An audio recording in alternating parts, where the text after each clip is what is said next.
My name is Amina, and even saying that out loud still feels like an act of courage. I'm 32 years old now, but the story I'm about to tell you did not begin with strength or freedom. It began with fear, silence, and obedience. I was born into a Muslim family where faith was not gentle and love was conditional. My father ruled our home with unquestioned authority, and my mother survived by disappearing into quiet obedience. From the time I could speak, I was taught that Allah watched everything, counted every mistake, and punished every failure. God was never described as close or kind. He was distant, heavy, and terrifying. Prayer was not comfort, it was duty. I learned early that being a good girl meant being silent, compliant, and invisible. Yet even as a child, I felt something missing inside me, an ache I could not name. When I prayed, my words felt like they hit the ceiling and fell back on my head. I did not feel heard. I only felt watched. When I was 9 years old, my father called me into the room. I remember my feet dangling above the floor and the smell of strong tea in the air. He told me I was going to be married. I did not understand. I thought marriage was for women, not children who still played with dolls. My mother said nothing. She did not look at me. Her silence hurt more than my father's words. That day, my childhood ended without warning. There was no explanation, no preparation, no choice. I was told this was Allah's will and that obedience would bring blessing. Inside, I felt numb. I remember wondering if God saw me shaking. I wondered if He knew I was afraid. No one asked how I felt. No one cared what I wanted. I was property being transferred, not a child being protected. In the days that followed, women came to prepare me. They smiled and told me to be grateful. They said many girls had it worse. I learned then that pain was something to endure quietly. Crying was weakness. Fear was disobedience. Faith meant submission, even when it broke you. At night, I lay awake, holding my breath, listening to my own heart race. I tried to pray, but the words felt empty. I asked Allah to make me brave, to make me numb, to make it stop. Nothing answered. If you are listening to this story right now, I want you to know something. Stories like mine survive only when they're shared. If you believe voices like mine matter, please support this channel by subscribing, liking, commenting, and sharing, so others who are suffering in silence can find hope. Because what came next was the moment that changed my life forever. The night I was given away completely. That night arrived quietly, without ceremony, as if the world itself was ashamed to witness it. I remember being washed and dressed by women whose faces I could not read, their hands efficient and distant. No one explained what would happen. No one asked if I was afraid. I was led into a room that did not feel like mine and told to sit, to wait, to obey. My heart was beating so loudly, I thought everyone could hear it.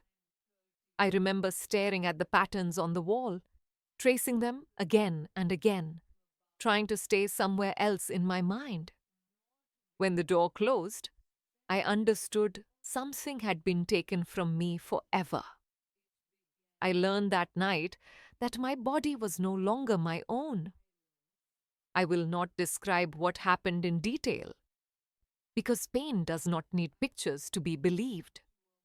What matters is how completely alone I felt. I learned how to leave my body without moving, how to float somewhere far away, while everything inside me screamed. When I cried, I was told to be quiet. When I resisted, I was reminded that obedience was worship. When I froze, it was called patience. Verses from the Quran were spoken over me, words about duty and righteousness that felt like chains wrapping tighter around my chest. I remember thinking that if this was holy, then holiness was cruel. In the days that followed, I walked like a ghost. I spoke only when spoken to. I learned how to smile so no one would ask questions. At night, I scrubbed my skin until it burned, trying to wash away a feeling I did not have words for yet. Shame settled into my bones. I believed I had done something wrong, even though I did not know what. Whenever I tried to pray, my throat closed. I asked Allah why He was silent. I asked why He did not stop it. I waited for comfort, for a sign, for anything that would tell me I was not invisible. Nothing came. Instead, I was told this was my test, that Allah loved those who endured, that my suffering had meaning. But inside, a small, terrified voice kept asking a forbidden question. Does God see me at all? I was afraid of that thought, because if the answer was no, then I was truly alone. And if the answer was yes, then I did not understand what kind of God would watch a child break and say nothing. That question lodged itself deep in my heart. And no matter how hard I tried to bury it under prayers and obedience, it stayed there, whispering, growing louder with every silent night. Years passed, but that night followed me everywhere. I flinched at footsteps and learned to read moods like survival skills. I memorized religious phrases and repeated them automatically, hoping they would protect me from myself. When older women noticed my sadness, they warned me not to complain. They said many girls endured this and lived. They said questioning was dangerous. I learned that silence kept me safe. Yet every time I bowed in prayer, my mind returned to that room, to the ceiling, to the feeling of disappearing. I felt trapped between fear of God and fear of people, unsure which was worse. Sometimes I wondered if my prayers were reaching heaven or if they were dissolving before they left my lips. I began to feel that faith was something heavy placed on my back, not something that lifted me. Still, I clung to it because letting go felt like falling into darkness without a net, with no promise below. As the years passed, my body grew older, but my voice grew smaller. I learned how to read the room before I spoke, how to measure danger by the sound of footsteps, how to disappear while still breathing. Obedience was praised as virtue, and fear was mistaken for faith. I was watched constantly, corrected constantly, reminded constantly that my purpose was to endure. Whenever pain surfaced, I swallowed it, because survival depended on silence. Inside my head, two voices argued every day. One said, "Stay quiet and stay alive." The other asked, why truth felt so suffocating. I married obedience the way other girls married love, because there was no alternative offered to me. When I finally gathered the courage to speak to an imam, my hands shook as if I were confessing a crime. I told him I was unhappy, that my heart felt crushed, that something felt wrong. He did not ask my age when it began. He did not ask if I had consented. He opened a book and quoted verses about patience and submission. He told me Allah tests His servants through hardship and that questioning was a sign of weak faith. I walked away feeling smaller than before. That day, something fractured inside me. At night, when the house slept, I began reading quietly. I searched hadiths and interpretations, hoping to find compassion hidden somewhere. Instead, I found justifications. I found excuses for men and instructions for women to endure. I noticed how suffering like mine was mentioned briefly and then buried under praise for obedience. The silence around our pain felt intentional. Fear tightened its grip on me, because if Islam was wrong, then everything I had lost had been stolen in the name of God. That thought terrified me more than hellfire. Leaving felt like death. Staying felt like slow suffocation. I prayed harder, hoping obedience would bring peace. It never did. The more I obeyed, the emptier I became. My heart began asking questions my mouth dared not speak. Why was God silent? Why did truth feel forbidden? Why did love feel absent? I learned to push those thoughts down, but they resurfaced every night. I felt trapped between safety and honesty, between belonging and truth. Then one evening, while cleaning, I found myself alone with a borrowed phone. My hands trembled as I held it. I knew curiosity itself was dangerous. Yet something inside me whispered that I could not keep living without answers. I stared at the screen, heart pounding, knowing that one search, one click, could destroy everything I had left. And still, I did not put the phone down.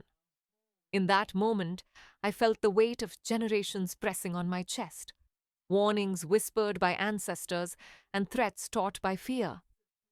I imagined my father's face, the imam's voice, the fire I had been promised since childhood. My stomach twisted as if danger itself had entered the room. Yet beneath the fear was another feeling, quieter but stubborn, telling me that truth should not require terror to survive. I stood there frozen, knowing that whatever I chose next would divide my life into before and after, and that once I crossed that invisible line, there would be no safe way back. I did not know it then, but that trembling pause was the beginning of my undoing, the first crack in a prison I had mistaken for faith, and the moment curiosity quietly became courage. It scared me more than anything I had ever felt, because deep down I sensed that truth, once seen, could never again be unseen. And that knowledge hovered silently, waiting for my breath. Before the phone ever entered my hands, something impossible happened to me. One night, after another day of silence and survival, I fell asleep with tears drying on my face. In my dream, I was standing in a place that felt brighter than light itself, calm in a way I had never known. A man stood before me, dressed in white, but his presence was not frightening. It was gentle, steady, and overwhelming all at once. He looked at me as if he knew every moment of my life, every wound I had hidden, every tear I had swallowed. Then he spoke my name, Amina, not shouted, not commanded, spoken with tenderness. When he said it, something inside my chest broke open. He reached out and touched where I hurt, not on my skin, but deep inside, where fear lived. And he said, "Come to me." That was all. No threats, no demands, just an invitation. I woke up gasping for air, my heart racing, my clothes damp with sweat. Fear crashed over me. I told myself I had committed the worst sin. I begged Allah for forgiveness, shaking, terrified that I had dreamed of someone forbidden. But the peace from that dream did not leave. It followed me through the day, like a quiet warmth I could not explain. Days later, my hands trembling, I borrowed a phone while no one was watching. I told myself I was only curious. I told myself I would stop. My fingers moved on their own. A video appeared, a man speaking softly about Jesus. My heart pounded so loudly, I thought the walls would hear it. I almost closed it, but something inside whispered, "Listen." I watched in silence, tears streaming down my face without permission. That night, I downloaded a Bible app and hid it like a crime. The first verse I read said, "Come to me, all who are weary and burdened, and I will give you rest." My breath stopped. Those were the same words from the dream. My hands shook as I stared at the screen, realizing this was not imagination. This was not coincidence. Fear and hope collided inside me. I was terrified of hell, terrified of discovery, terrified of betraying everything I had been taught. But deeper than fear was recognition. The man in white had a name, and his name was Jesus. As I lay there in the dark, phone glowing softly in my hands, I understood that something had crossed into my life that could not be undone. Jesus was no longer a dream I could dismiss. He was reaching for me, and I did not yet know whether I would run or answer, only that my heart had already heard him. I lay awake until morning, afraid to close my eyes again, afraid to lose what I had felt. Every sound made me flinch, every shadow felt dangerous, yet something inside me felt strangely alive. For the first time, fear did not fully own me. I whispered his name once, barely audible, testing whether saying it would bring punishment. Nothing happened. No lightning, no curse, only silence filled with peace. I pressed the phone to my chest and cried without shame, sensing that I had been seen completely and still invited. I did not know theology. I did not know doctrine. I only knew that someone had come looking for me in the dark, and that knowledge burned brighter than terror, quietly changing everything. Inside me, a door had opened that night, and no amount of fear could ever fully close it again. I knew life would never return to what it was. I read the Bible the way someone steals water in the desert, quickly, fearfully, and always looking over my shoulder. Every night, I waited until the house was silent, then opened the app with shaking hands. I started with the Gospels because that was where he was. Jesus did not sound like the God I had been taught to fear. He spoke with authority, but never with cruelty. He noticed women. He defended them. He touched children and did not treat them as property. I read about the woman caught in shame and how he stood between her and the stones. I read about the bleeding woman he allowed to touch him. No one told them to endure quietly. He saw them. I began to compare what I was reading with what I had lived. Allah had always felt distant, unreachable, surrounded by rules I could never satisfy. Jesus felt close, as if he stepped into pain instead of watching from above. One night, overwhelmed, I closed the app and pressed my face into the pillow to muffle my sobs. I whispered his name, barely daring to form the sound. "Jesus, if you are real, please help me." I waited for fear, for guilt, for punishment. Instead, something warm settled over my chest. It was not loud or dramatic. It was calm, steady, safe. For the first time in my life, my body relaxed without permission.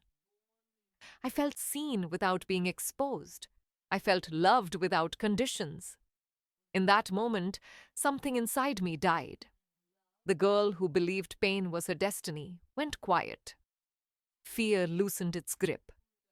I did not change religions that night. I did not understand doctrine or salvation, but I crossed a line in my heart. I trusted him. I kept reading. His words followed me through the day, echoing in my mind while I worked and obeyed and smiled. "Come to me. Do not be afraid. I am with you. These sentences became my secret breath. I began to notice changes inside me that scared me and healed me at the same time. I felt courage rise where numbness had lived. I felt anger for the child I had been and compassion for the woman I was becoming. I realized that love did not demand silence. Truth did not need fear to survive. For the first time, I imagined a future not defined by endurance, but by healing, by dignity, by choice, and that imagination itself felt dangerous and holy at once. I carried this secret faith carefully, like a flame hidden under my ribs, aware that one breath could expose it to the wind. Yet fear still hovered.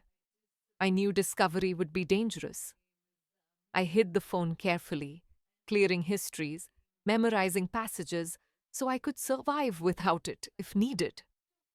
I began to pray differently, not reciting, but speaking. Sometimes I cried. Sometimes I sat in silence. Every time, peace came. Slowly, hope took shape inside me, fragile but real. Then one afternoon, footsteps approached too quickly. A shadow fell across the room. I turned and saw the phone in someone else's hand. Time stopped. My heart dropped into my stomach. All the peace I had felt collided with terror. In that instant, I knew there would be no turning back. The secret that had given me life was now exposed, and whatever happened next would cost me everything. The room exploded in sound the moment the phone was taken from my hands. Voices overlapped, questions turned into accusations, and my name sounded foreign in their mouths. My father's face was red with rage I had never seen before, not even when he gave me away.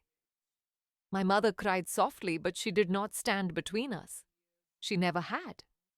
I was asked who taught me this, who corrupted me, who poisoned my mind. Every word felt like a blade. When I tried to speak, my voice shook so badly I could barely form sentences. I said nothing against them. I only said I had read. That was enough. They called it betrayal. They said I had shamed the family. They said I had invited curses into the house. My father shouted that I had chosen hell. He said Jesus was a lie, a Western trick, a punishment waiting to happen. An imam was brought to speak sense into me. He looked at me with disappointment, not concern. He warned me of fire, of torture, of eternal regret. He told me Satan deceives the weak. He said I must repent immediately. As he spoke, my heart raced, but beneath the fear, there was clarity. Jesus had never spoken to me like this. No threat echoed his voice. No anger marked his words. They demanded I renounce what I had read, what I had felt, what I now knew. I stood there shaking, torn between everything I had ever known and the truth that had found me. I loved my family. I feared losing them. I feared violence, abandonment, and the unknown. Yet deeper than fear was something steady, something alive. I remembered the dream. I remembered the peace. I remembered how it felt to finally be seen. My mouth stayed silent, but my heart made its choice. I could not deny him, even if I said nothing. That silence angered them more. They threatened to disown me, to lock me away, to erase me. My mother begged me to stop, to think of the family, to think of her. Her tears cut deeper than the shouting. I wanted to save her from pain, but I could not save myself by lying anymore. That night, I was watched closely. Every movement was measured. Sleep did not come. I lay awake, whispering prayers in my mind, not out loud, afraid even my thoughts might betray me. Jesus, help me. I don't know what to do. Peace came again, quiet but firm. I understood then that following him would not protect me from suffering, but it would give meaning to it. The next morning, my father spoke to me calmly, which was more frightening than his anger. He said there would be one final conversation, one final chance to choose. As he turned away, I felt my knees weaken. I knew the moment was coming. The line I had crossed could not be erased.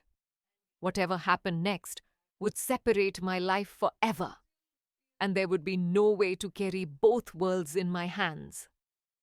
I was called into the room just before sunset, when the light turns soft and everything feels like a warning. My father sat across from me, calm, composed, as if this were a business matter, not my life. Others stood nearby, silent witnesses to my fate.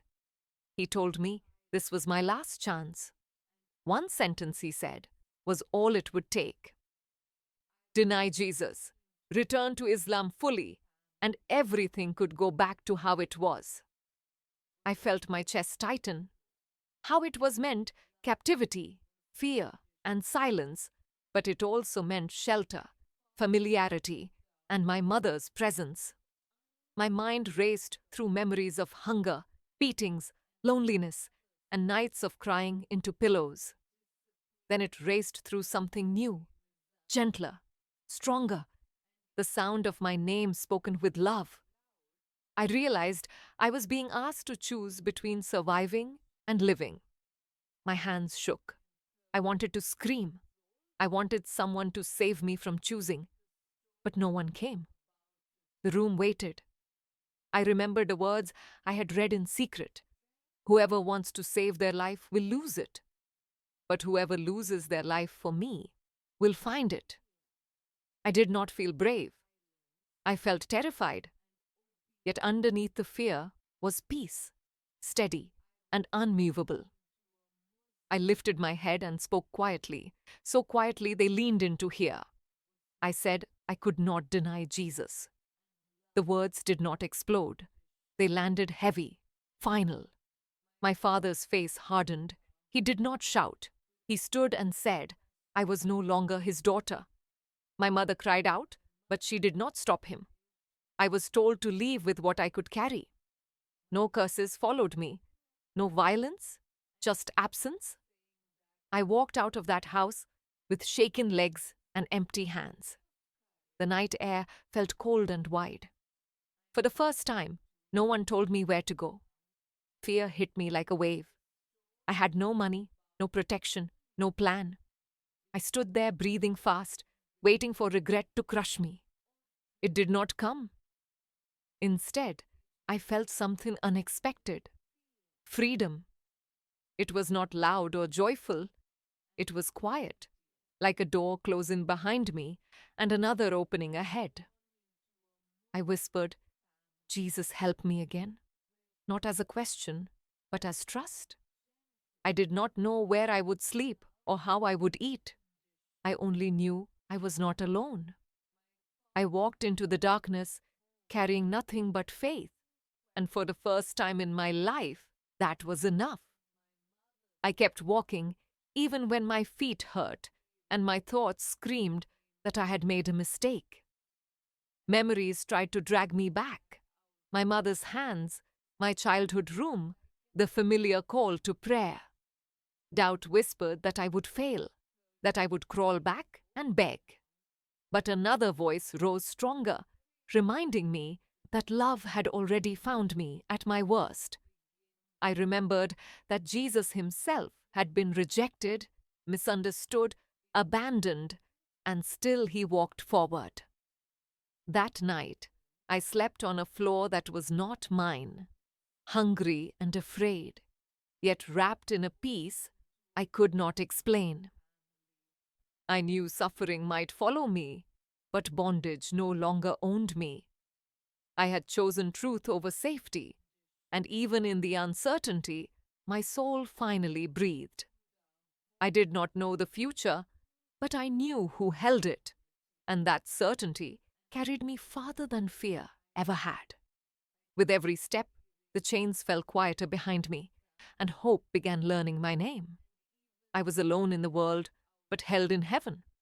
For the first time, I belonged to love fully. Finally, after I left, the night swallowed me whole. Fear came in waves, sharp and relentless, telling me I was foolish, cursed, abandoned. Every sound made my body tense. Every shadow felt like danger. I'd replayed my father's words again and again, wondering if I had truly destroyed my life. My faith felt small against the weight of uncertainty. I asked Jesus why he had not stopped this, why following him led me into darkness. Doubt whispered that peace had been an illusion, something temporary that would fade when reality arrived. I cried quietly, afraid even tears might expose me. Then I remembered his words, "Do not be afraid, for I am with you." I whispered them back through shaking breaths, holding on to them like a rope. Fear did not disappear, but it loosened. I began to pray out loud for the first time, not reciting, not begging, just speaking. I told him I was scared, angry, tired, and unsure. I expected silence. Instead, calm settled over me again, steady and grounding. That night, fear lost its power to command me. It still existed, but it no longer ruled. In the days that followed, I found help in unexpected places. A stranger offered kindness without questions. A small church online welcomed me without suspicion. I listened to sermons through borrowed headphones, tears streaming as I heard words about grace and freedom. For the first time, faith felt like shelter, not threat. I learned to read scripture openly, letting verses sink into wounds that had never healed. When shame surfaced, I brought it to Jesus instead of hiding it. Slowly, something inside me softened. I realized forgiveness did not mean excusing what was done to me. It meant releasing its grip on my future. I forgave my parents in small pieces, not all at once, because healing is not instant. Some nights, memories returned uninvited, loud and painful. When they did, I prayed until they quieted. I learned that healing is a journey walked step by step, not a single moment of victory. I began to build a new family, one made of believers who chose me without blood or obligation. They prayed with me, listened to me, and reminded me who I was becoming. Fear still visited, but it no longer stayed. Hope slowly learned how to live in my body. I wondered if peace could truly last, or if it would leave like everything else had. Yet each morning, I woke up still free, still breathing, still held. That consistency taught me trust. I was no longer surviving by disappearing.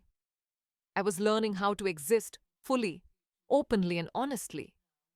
The darkness that once owned me now only passed through. Jesus remained. And for the first time, that was enough. I started to notice changes in how I saw myself.